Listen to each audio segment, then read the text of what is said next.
Good morning, folks, and welcome to another edition of City Hall Live. I am Joe Abeta, and today we have a special guest, a longtime city councilor here that recently announced that he will not be seeking re-election. He is going to be going off into the sunset. That is City Councilor from District 3, Carmichael Dominguez. How are you doing today, sir? I'm doing very good, thank you, Joe. And before we get started, I just want to thank you and all the city employees for all the work that they do, but particularly you in this environment, because you have an ability really to make people feel comfortable. Thanks, man. And very, very articulate. I've done lots of interviews over the course of my years, and I've always enjoyed doing them with you. So thank you very much for what you bring to this city. No, I appreciate that, man. Thank you so much. So, you recently, this is the big news of it all, is that you recently announced that you won't be seeking re-election. And I know you've worked for the state now for what, 25? About 25 years. 25 years, and you know, and you've been on city council now for how long? 12? 12 years. 12. Man, that's gone by so fast. Man. I remember when your first term, I was like, wow, you know, but it's gone by so quick. So what was the motivation for that? I mean, what was it? Was it just like, hey, I need to take a break. I've been working, you know, since I was a kid, and was it something like that? What was the motivation behind this thing? Well, I've been involved for really over 20 years at the local level in this community. Yeah, city school board too. I was on the school board for a term before I was on the city council, and then I served 4 or 6 years. It's been so long I can't remember. On the planning commission. That's right. I remember that too. So I was on the planning commission for a number of years, and so you know, I've been involved in this community at this level for quite some time now, and you know, there's just times when you need a new set of eyes, you need new energy, you need to really start to take care of yourself. And so I've gotten to that point where I'm getting ready to retire from the highway department, and you know, I've done a lot in the community and have served the constituency for a whole number of years, over 20 years. And so it's just time to transition. Have you thought about, like, you know, you've been involved with policy for so long. Has it, you know, and I know we're not pushing you out the door yet, because really, I mean, there's a lot of things coming up, you know, as a city employee that I see that you guys are going to be making decisions. So there's a lot of important decisions still to be made before March hits.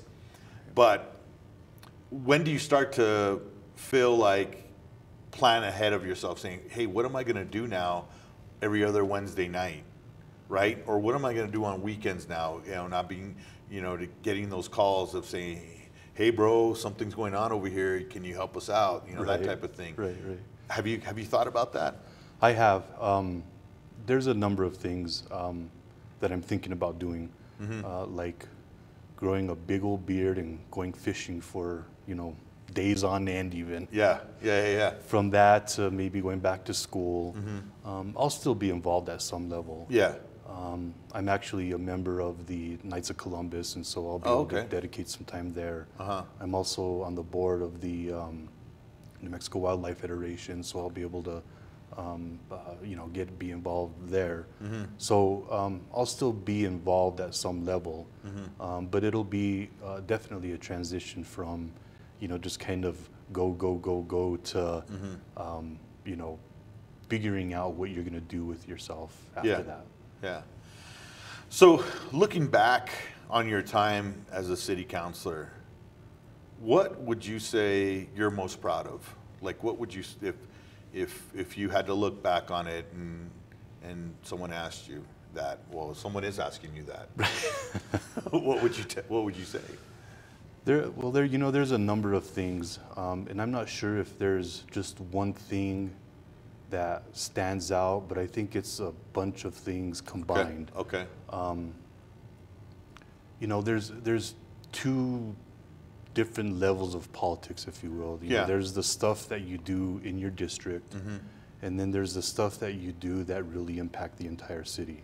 Yeah, that's a good way of putting it. I never even thought about that, but yeah. Right. That's so you know, being a District 3 city councilor is a little bit different than some of the other districts because you have a demographic that wants to be but doesn't necessarily have the ability or the resources or the time, quite frankly, to get involved the way other constituents and other districts do. And Yeah. I remember Mayor Koss used to say that District 3 constituents were the best because you know, they understood that they were busy and so that they didn't necessarily have the time to kind of, you know, show up at every city council meeting. So Yeah. one of the things that is going to be a challenge even is it's not just about showing up to a city council meeting twice a month and to your committee meetings.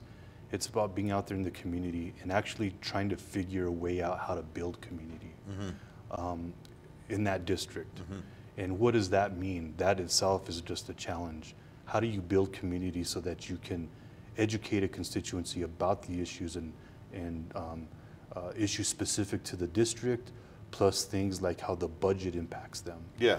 Right. So there's that. There's the capital monies that we've been able to bring into the city, and I can't take all the credit. I made the proposals that I made, and the governing body as a whole have endorsed them. Yeah. And so, you know, the Swan Park, the improvements on Airport Road, the Airport Road overlay, just a whole number of things that we've done there to improve quality of life. Let's take that back, though. I mean, really, I know that you would have these meetings with the folks out there when it was convenient, on Saturdays, on Sundays, when it was convenient for them, because you're right. It, you know, District 3 is a working class district, right? They're blue collar, a mixture of blue collar, white collar, some of them working multiple jobs that might not have time to come down on a Wednesday, or just too tired after a couple of, you know, shifts, taking care of the kids, making sure that they're, you know, because it is, the shift is for young families is in District 3, right? That's where everybody goes, that's where everybody buys a house. They, you know, they put their roots there, and young families are now being raised there. As when we were growing up, it was in that, is that District 4? Is it District 4, Santa Fe High, in that area? Yep. With the Stam houses and the houses off Yucca and all that. There were young families there, and it's kind of shifted now really to that south end of Santa Fe. So I find it interesting. I know I'm kind of rambling, but I think it's something that when you become elected as an official representing District 3, you truly are representing the people of District 3, right?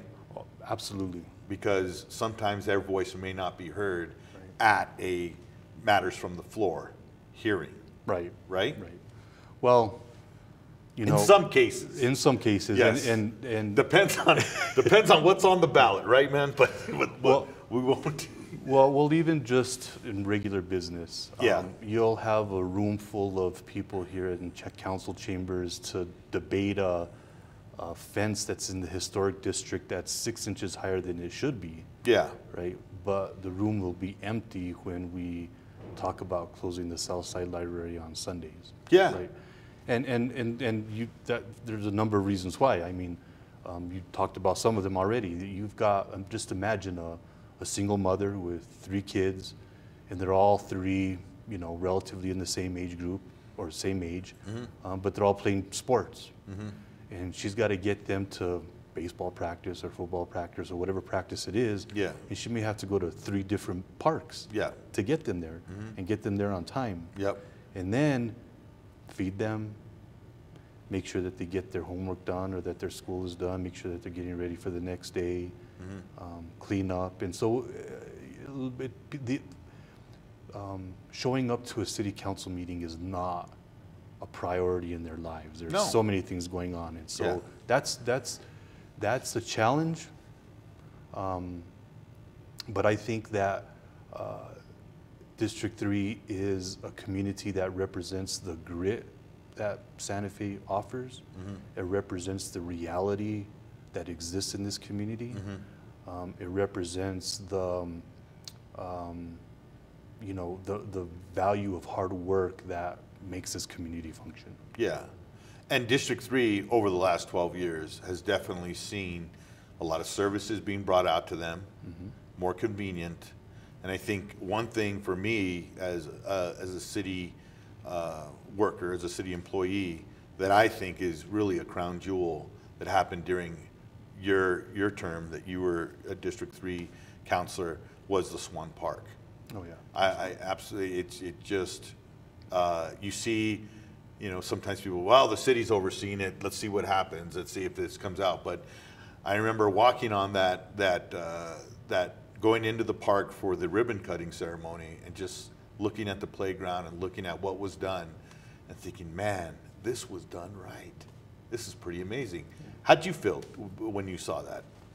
I think that this is just the beginning of the best. Yeah. I think that there's so much to offer.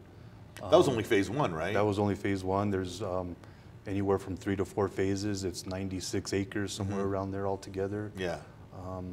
So there's still a lot of work that needs to be done there, but I was proud because we actually went through a whole public process from the master planning phase all the way to you know, the ribbon cutting, right? And getting input from constituents and asking them, well, what do you want? How do you see this being? You know, we were able to get the effluent water tank out there so that we weren't going to be using potable water to water the grass. That was a separate project in itself, and so to kind of bring those together took a lot of time and a lot of energy.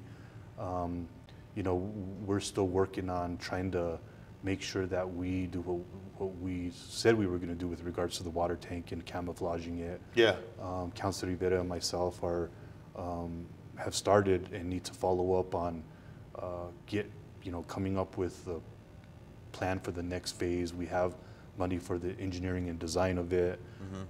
There's some question about, well, what are the priority uses that you want to see out there? And so I imagine that will go through a process in itself. And so we're working on that. But that certainly is an accomplishment. It's something that was badly needed.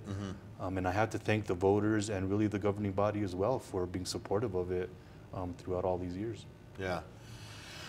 So would you say, I know that the city always has different issues, but do you feel that the issues that you've had that have come to you forward to you during this last term that you've been in have been a little bit tougher than the previous terms, or do you think they've been the same?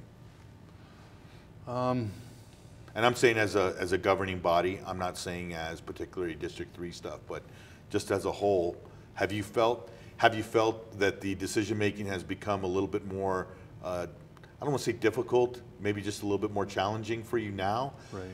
Or was it challenging back then as a newbie trying to figure out what the system is? Because now you know the system. You can do it with your eyes closed, right?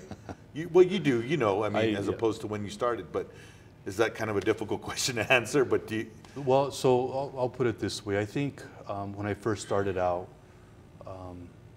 you're the rookie, right? You're trying to figure out where things are, how things work. Yeah. You're paying attention. You're asking questions. You're asking questions that you should already have answers to. And so there certainly was and definitely was a learning curve that existed then that doesn't exist now. In terms of the politics of it all, and this is not just here in Santa Fe, I think this is something that you're seeing across the nation now, is that people have personalized things very much. And I mean, taking it personal. Taking things personal. As opposed to not seeing it as, this is business, this is the way, this is politics, this is government, this is business. It's not something that I'm attacking you personally. Right, and I learned that from probably even before my school board days that, you take things personally and you have to be able to kind of push that to the side or set it to the side for a little while and process it differently anyways. Do you feel you've gotten better with that? Oh yeah. Yeah. Oh yeah. When do you think that it clicked in for you? Like it really, like in the middle of your term, beginning of it, first couple, the first term, second term, what was it? Well, don't get me wrong. I don't. We're human beings. Yeah, no, I got that. But you get better at it eventually, right? You do, and I'd say probably maybe towards the second half of my second term. Okay. Okay. You kind of learn to figure out how to process that stuff a little bit differently. I got you. Yeah, a little more healthier way. Right. Right. Okay. Right. And you learn to control your feelings a little bit more. Yeah, I got you. And so, you know, and it takes a lot because everyone has their opinion, everyone has their position. Yeah. And you have to learn to try not to take things so personally. Yeah. At least at certain times, right? You have to learn how to process it differently. And so, I would say that, you know, I think everyone, the whole entire country is kind of in that space now where they're having to figure out, how do I process those feelings that I have about things? Do you think, and you bring this up, and I don't want to dive too deep into the viper pit here, but do you think that, you know, in the last couple of, for the last couple of council meetings, not couple, but more than recently, the council meetings has been a lot more vocal, people coming out and speaking out. Do you think maybe the state of our nation has also maybe contributed to that fire, possibly? Well, I think yes and no. Yeah. I think that you certainly are seeing people being more vocal in our country. Yeah. For whatever reason, for whatever position they're. But is it a byproduct of people coming in and saying, I'm not going to let government tell me what to do anymore, you know, because maybe they're a little upset of what they see on the evening news? I could see the connection. It feels like it. I don't want to put you in a spot either, man, but you know. No, it's something that we deal with. I mean, I remember the water wars back when I was on the planning commission. Yeah, the water budget, right? Water budget and the retrofit program. I remember that. I was a part of it. And so you kind of see some of that. Santa Fe has always been a very active community. Yeah. People will come and they will express themselves, and that's a good thing. That's the freedoms that America has for us. But what I will say is that some of the things that the discussions that I see now have always been around, right? They've just kind of been layered before and or simmering at the bottom of the pot, and now what you're seeing is some of that stuff just kind of bubbling up and exposing itself. Yeah. And I don't necessarily think that it's bad. I think that people should and have a right to express themselves. How you do it, you just look at our country now, and you know how you do it means a lot. Yeah, I think it's also something that people need to understand is that you guys are a team up here. Oh yeah. Right. I mean, it takes eight people. Well, it takes the majority of 8, so it at least takes 5. Right? To make a decision and to come together into understanding and into making policy. And that, you know, if you were to come up here and you don't want to play with the team, you can be a lame duck. Your policies, that when something comes up that something means to you, you know, that means something to you, when it's time to make that decision, you may not have the support because you didn't play nice with the other ones when they all wanted to do something good for the community because you took it personal. And that's going back to the whole separating personal feelings to make this, hey, is this good for the community as a whole, right? Yeah, there's 3 things that I would say to that. You know, I know that there are members of the public who watch or who are paying attention and are hedging bets, for the lack of a better way to put it. Yeah, I got that. They're saying, oh, that counselor is going to say this or vote that way, and that counselor is going to go that way, and if this counselor does this, and then that counselor is going to do that, and that's not really the way it works. We will be on opposite sides of the table on one issue, dramatically even, and the next issue will be there holding hands and, you know, praising each other's Yes, yeah, it's almost like in a sense NFL players, right? Like we can take the Dallas Cowboys and the Redskins, let's say, because they're both very, you know, that's always been a big rivalry. The Dallas Cowboys and the Giants. The fans may not like each other, right? Right. and they might be yelling at each other at the stadium, and getting this close to each other, saying, yeah, taunting and all that, right? Yeah. In a very, very aggressive way. And you have these guys playing aggressive against each other within the rules of football. But at the end of the game, they're all shaking hands. They're all talking about maybe, hey, let's get together sometime. They all know it's just a game. And for the folks out there that are watching you guys, it's the same type of, it's the same dynamic, right? I mean, at the end of the day, you guys might go out afterwards, or you're right. We didn't agree really harsh on issue A. We weren't seeing eye to eye on it, and I didn't vote for it, and this person did. But then on issue B, we're together on this, and we all agree with this, and everything's okay. And It's not a personal thing. It's more of it's politically what you see and what you feel would benefit eventually the community, but also your district too as well, right? Right. It's the being able to take care of business the way business needs to be being taken care of in a respectful manner, and sometimes that's hard to do. I mean, when you're passionate about something, the emotions come out. Yeah. The second thing I would say is that we don't always work together as a team, and that's okay, right? Yeah. And you kind of learn the politics of it, and you know that you need at least 5 votes to get something done. Yeah. And it's very easy to be for something or against something. I've seen it where you can sign on to a controversial bill right away, and it kind of moves you to in that direction, whatever direction that is. But the hard part is really when you're wrestling against maybe a value system that you personally have, right?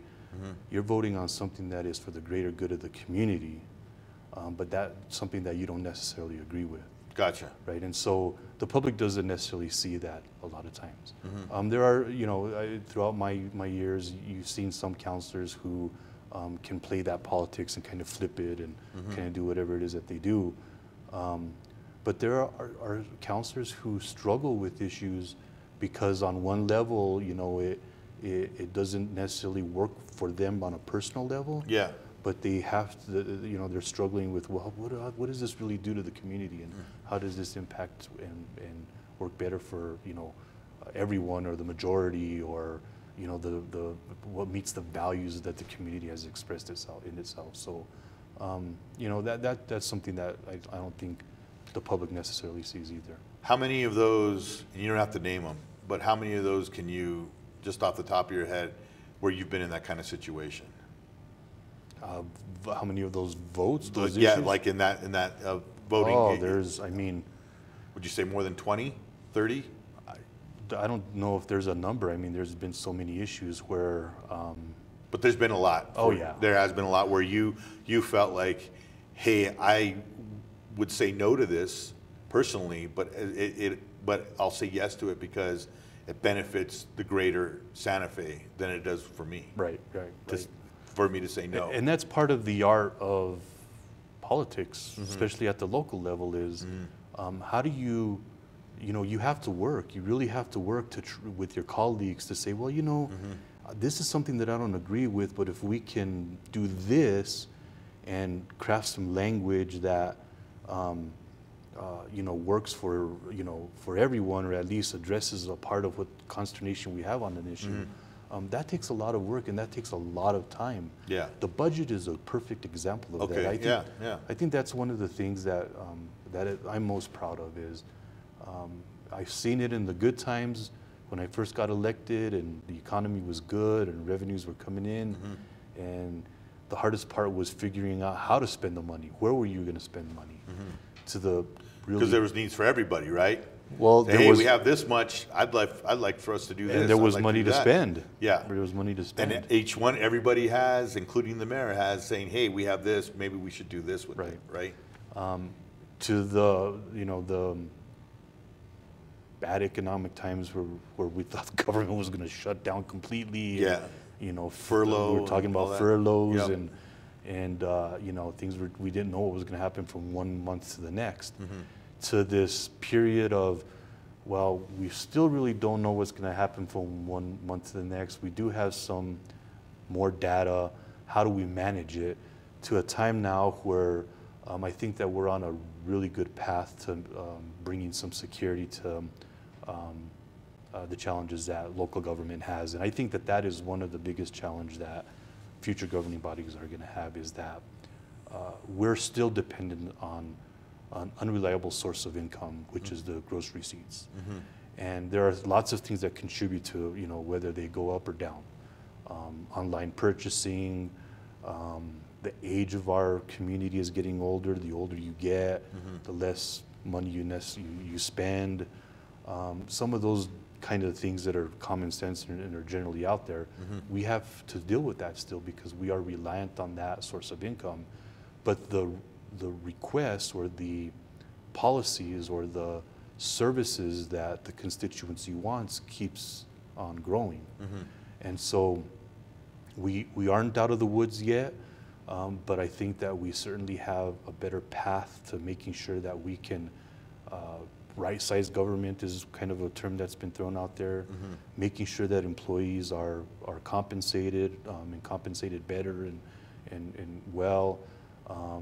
Fixing our health care fund was a big step but even that, it's only going to last for a little while. So there's some economic challenges that certainly the future holds for the city of Santa Fe.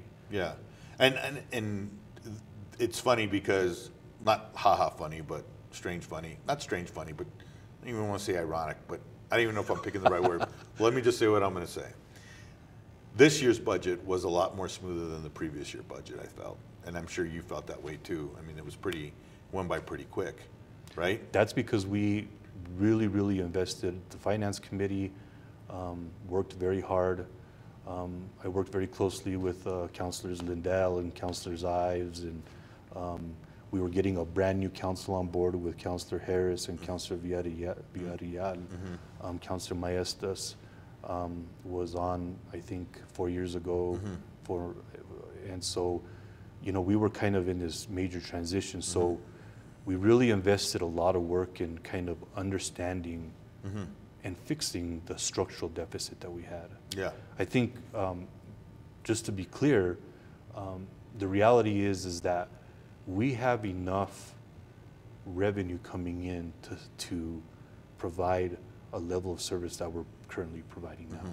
Which is a lot of services. Which is a lot of service. I mean, people need to realize that those parks employees that are out there on the weekends for special events, the police officers that are out there for special events, fire, whatever it is, not even special events, those folks aren't working for free. I mean, some you have volunteers in the community, but you have a government workforce that deserves to get paid for the work that they do. Exactly. And so it costs money, and so we've been able to fix those things structurally. And again, it's the entire governing body, especially the Finance Committee. Councilor Ives has been very instrumental in that, along with Councilor Lindell. They have, I think, some tenure on the Finance Committee.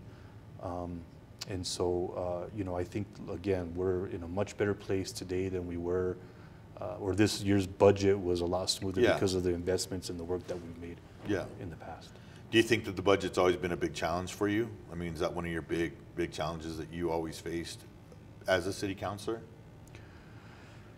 Or does something else come to mind? Well, no. I mean, I think, again, the politics is in some ways the easy part. You just put yourself in a position to support one thing or not support something else. But to actually develop processes and understand the numbers and the hundreds of funds that we used to have and how things were being operated, and taking money from water to pay for personnel in certain other parts of the government.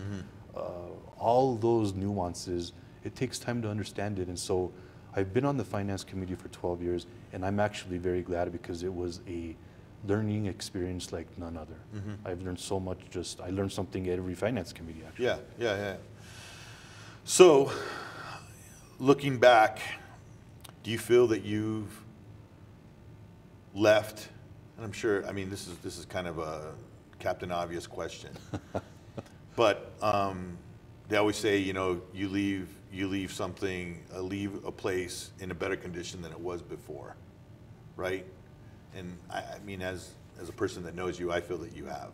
Do you feel that you've done that 100%? Do you think you've done it to the best that you? Did you get everything done that you wanted to get done?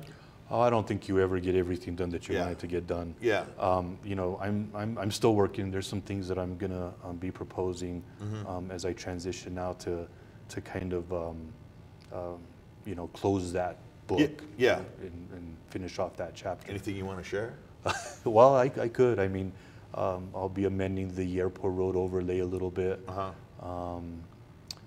There's going to be a heavy lift on some more alcohol policy that I'll be bringing forward. The Children and Youth Commission is one that I'm really interested in. I've been talking to the governing body about it for a few meetings now, and so I'll be bringing something forward hopefully at the end of the month. And the idea is to recognize that children, and this comes from my school board days, right? Children are a very important part of this community. Certainly for the future even, because they will be the leaders of our community and the taxpayers of this community. And so, you know, we as the community need to do more in nurturing our children, I think. So I'll be bringing some legislation forward there. And there's a few other smaller things that I'll be bringing forward. And so I think that there's always work to be done. I think that if anything, the fact that the governing body is talking about equity, right? Maybe it's not something that's totally understood, but the fact that they're talking about it is a good thing, right? Is a good thing because we have some real challenges. I mean, there's some economic challenges that we have. The economics from one district to another are one thing. The economics even inside of a district are something that you can really quantify even. Yeah. So that's something that I'm really glad. And I think that the governing body is going to be able to talk about those things and get into it a little bit deeper even. Yeah. Well, I got to say, man, you know, working with you, I've been with the city for 15 years now and working with you. And I knew you before with school. We went to school together, but you know, it's just been great, and it was great to have a familiar face, you know, come in and it was great to work for you and to, you know, anything we helped out with. But it was always a pleasure to you know, to see you and to well, and let to me know let me you, just man. say this. I still remember when I first got on, you were wanting to bring the multimedia unit or section or department or whatever. To a higher standard. Yeah. And you certainly worked hard. You educated me a lot about, I remember drawing pictures on my whiteboard about satellites and how, you know, how that stuff worked. Having to start a channel and all that right, too. Right. Yeah, so you certainly have done a lot for this community in this city. Yeah. And bringing the technology and that service to the constituency. No, so. I appreciate it, and I appreciated the support. One last thing.